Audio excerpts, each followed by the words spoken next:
Welcome to my stream. Today we're gonna throw car batteries into the ocean. This is Nanners, a VTuber, and if you told me 5 years ago that this would become the future of streaming, I would call you names and bully you. But that was 5 years ago.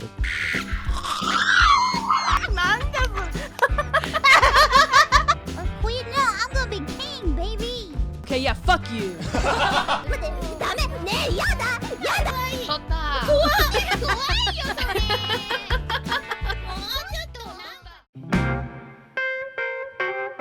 VTubers didn't always look like this. In fact, the very first quote-unquote VTuber looked something like this. Hi, just taking a shortcut. Hope you don't mind. Her name is Ami Yamamoto, a Japanese YouTuber from London who vlogged using an avatar. Occasionally, she would make what was known as mashup videos. She would insert her avatar into different movies and shows and interact with them as if she was part of the script, which was pretty cool. Ami started her channel back in June 2011, coincidentally the same time Twitch first launched. But Ami was on YouTube before streaming was widely accepted as a potential career. Everything she was doing was fairly innovative. Following the next year in 2012, we will start seeing something that resembles more of a VTuber model in today's standards.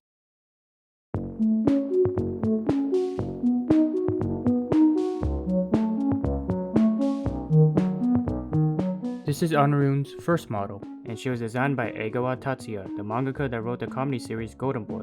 She was a three-dimensional model that was pretty similar to Hatsune Miku, but instead of singing, she was a virtual announcer for Fuji TV. She hosted a few TV shows for the company, but never got too popular, so the Japanese company eventually decided to retire her. But she returned in 2013 as a full-time Vocaloid, using a different model. And if you guys aren't too familiar to what a Vocaloid is, it's basically a singer, usually an anime idol like Hatsune Miku that have vocals that are computer generated, using real voice samples. Her first and last song would be Hallelujah Super Idol, but she would later disappear and become inactive in 2014.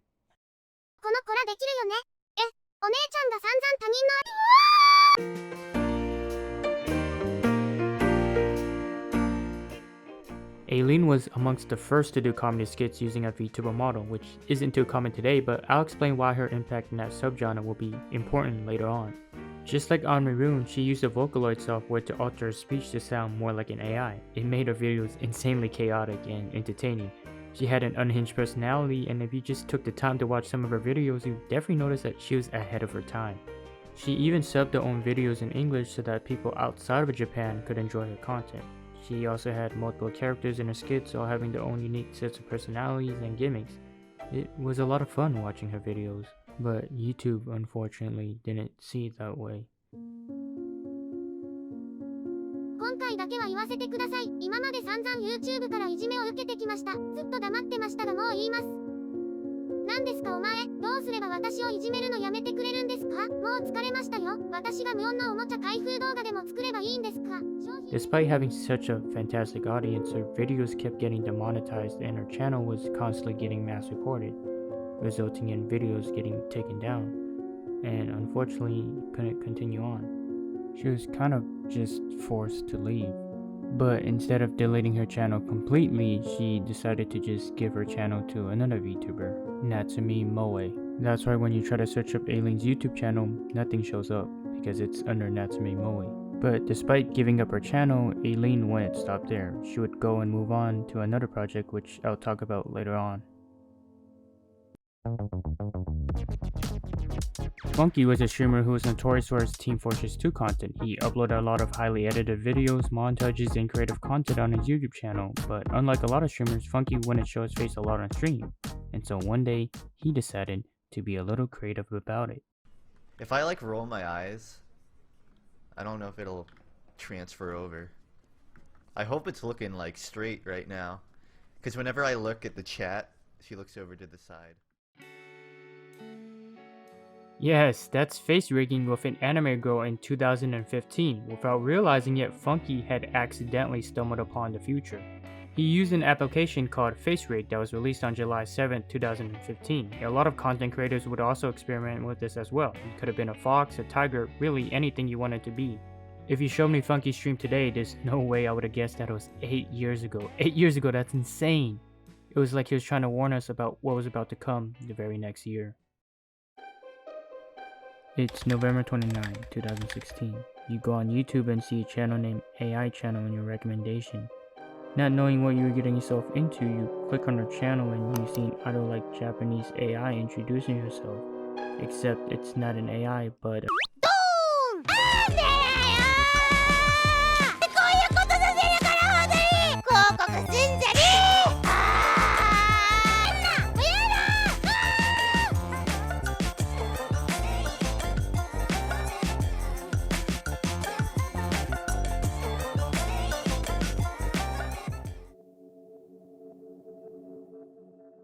Project Ai was started by the company Activate, with Kizuna Ai's slogan being "I want to connect with everyone." The goal of Project Ai was to expose the world to obscure Japanese subcultures, whether that be the music, dancing, content creation, anime, or even just their personalities. Activate wanted to expose everything because Japan had a lot of talented people, and what better place for exposure than the virtual world? When Activate made Kizuna Ai, they didn't just make her for the sole purpose of being a VTuber, though that's obviously part of it. They wanted to give Kizuna Ai an opportunity to illustrate, portray, and create a space where her talents could be appreciated. They wanted to give Kizuna Ai the opportunity to be the one to open the floodgates, exposing every small niche, subgenre, and unknown end to what Japan was as a medium to the entire world through her own talents. Project Ai was a lot more than just about making the world's best VTuber. It was their way of showing off just how unique and detailed Japanese culture and Japanese talent can be. And it succeeded. In an interview with Takashi Osaka, the CEO of Activate, he quotes, "The respect from people all over the world for Japanese anime, manga, and gaming content is amazing. I realized that these are some valuable aspects that the environment of Japan has buried. When I felt that, I thought, if you want to fight on the world stage, this is it." Kizuna Ai would start off small, playing rage and horror games, doing Q&As, role-playing, and making comedy skits similar to Eilene's content. Most of her content was pre-recorded.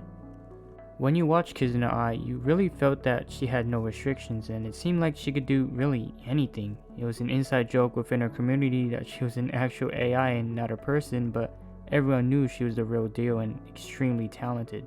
Her fans freely subbed her videos in different languages so that people outside of Japan could be exposed to her talents, and that's when Kizuna Ai coined the term VTuber. According to Takashi Osaka, at the time 90% of her fans were from overseas. Virtual VTubers would be popular in Japan a little later, but until then, overseas fans were what supported us the most. By the end of 2017, in just 1 year, Kizuna Ai gained more than 1 million subscribers, but her influence was just getting started. Kizuna Ai would later go on to inspire 2 more competitors in the world of VTubing. クリスマスなのにクリぼっちなの。かわいそう。しょうがない。ルナもクリスマスたま一人だから、ルナと一緒に過ごしてあげてもいいよ。なんでな。自分もパンチだけど、なんでだろう。先輩友達100万できる。Both debuting in 2017, Kaguya Luna and Mirai Akari would be right behind Kizuna Ai in popularity, with Luna being in second. They would go on to make similar content to Kizuna Ai, both playing video games, making skits, and making humorous content. Luna was designed by the light novel illustrator Mika Picasso, the same artist who designed Eilene in the new Fire Emblem game. Luna was known for her vulgar personality and wanted to be the YouTuber that can give everyone smiles. Her beautiful design caught everyone's attention, and her fun and unique virtual persona was part of the reason why she was right behind Kizuna Ai. But more on Luna a little later. Remember that project I mentioned Eilene was working on back in 2014? Well, here it is now. I present to you Mirai Akari. Mirai Akari was one of the first VTubers to have a lore, or a background which all of us know are pretty common today. According to her lore, Akari is a time traveler who had a mission but forgot why she was here because she lost her memories. So now she just wants to connect with us through YouTube. But if you take a look at her content, you see that they seem a little different than Kizuna Ai's and Luna's. Part of the reason why Mirai Akari was one of the top 3 VTubers at her time was because of her unique way of using her camera. She would sort of have this constant vlogging point of view similar to Ami Yamato's videos when making her skits, and oftentimes she would make entire videos in VR chat.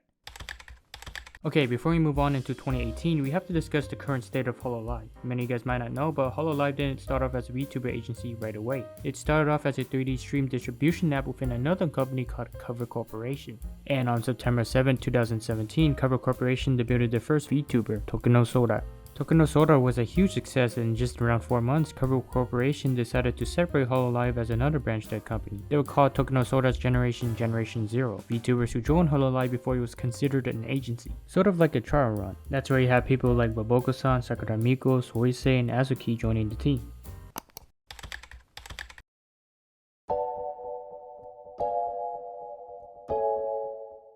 If I had to choose, 2018 was probably the most eventful and important year for VTubing. First off, let's start with Kizuna Ai. Kizuna Ai had gone so mainstream and big that Activate decided to make an entire in-house branch within the company called Update, where she could find herself entertainment contracts and services while still being a VTuber. And on July 15, Kizuna Ai would debut as an official artist, with her first song being Hello Morning. Not only that, Kizuna Ai during the same year hosted many channels on national TV, one of her shows being Beat Scramble Kizuna Ai. She would then go on and voice act in the anime series Magical Girl Site. She was such an embodiment of Japanese culture that she was featured in a JNTO campaign. JNTO standing for the Japanese National Tourism Organization, a campaign in 2018 to appeal to foreign travel. They literally used Kizuna Ai, a VTuber, to represent all of Japan. As for Luna, she found huge success on the music side of things. She was signed to Sakura Music, a Sony music label where she would release her first song, Beyond the Moon, and later Dirty Party after Kizuna Ai's debutation. She held the first live concert event on Zip VR taking place on August 31st, 2018, where over 5,000 people were watching in theaters and cities all around the world, with the first 200 people getting to witness her live in VR. Kizuna Ai would also have a live concert on December 29 and 30 with just as many people. In 2018, we will also get to see a glimpse of one of the first VTuber agencies, Nijisanji. Up to this point, most VTubers were doing pre-recorded videos, but Nijisanji focused more on the live and streaming applications. They also advertised for a more two-dimensional approach to the VTuber model, with Elu, Shuzuka, and Suzuya being part of the first generation with many others. They'll save a lot of money using these 2D models because 3D models like Kizuna Ai and Tokunosora cost a lot. However, 2D had a different aesthetic, but the audience seemed to really enjoy them, so it's kind of a win-win situation for Nijisanji. Along with Nijisanji, Hololive's first generation will also debut with people like Yozora, Fubuki, and Aki joining the agency in June. At the start of 2019, Kizuna Ai received multiple awards, one of them being Digital Content of the Year award for 2018. She continued to release music singles like Sky High and completed her first album, Hello World. She also continued doing live shows, being the first Retro Talent in Summer Sonic 2019 in Osaka, Japan. And she announced that it's four Kizuna Ai's. 2019 was also the year Hololive merged with Kabuo Corporation's Male Holostar agency. They also merged with the Inonaka music label to finally make Hololive Productions, the current agency we are all familiar with. And by the end of 2019, Hololive Productions would have 4 generations of VTubers, so 19 in total for not counting Gen 0. Following the next year, Hololive will expand the agency to other regions like China and Indonesia, but the most notable one was Hololive English, with the first generation debuts being Mori, Kiera, Gar, Ina, and Watson. After the big bang of Hololive English came the next biggest VTuber agency, VShoujo, in 2020.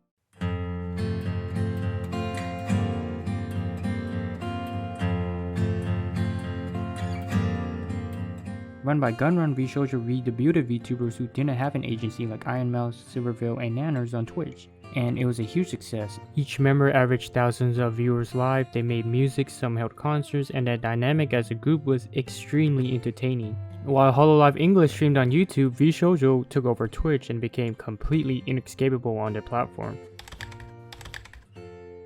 And in just 1 year, Girl just absolutely exploded off the charts. You saw the Shark Girl literally everywhere. She was able to surpass Kizuna Ai within just a year, making her the most subscribed VTuber on YouTube to this day. But it doesn't stop there. In 2022, Iron Mouse from VShoujo would be the most sub channel on Twitch during her subathon. But it was also the year Kizuna Ai held her farewell concert.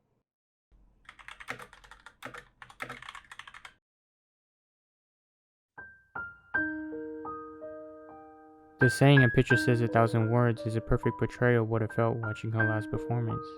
There's a lot of emotions in the room, but not nearly enough to describe what I felt.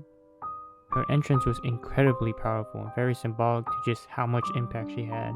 She really got us crying over a JPEG. Without her, VTubing wouldn't be here today.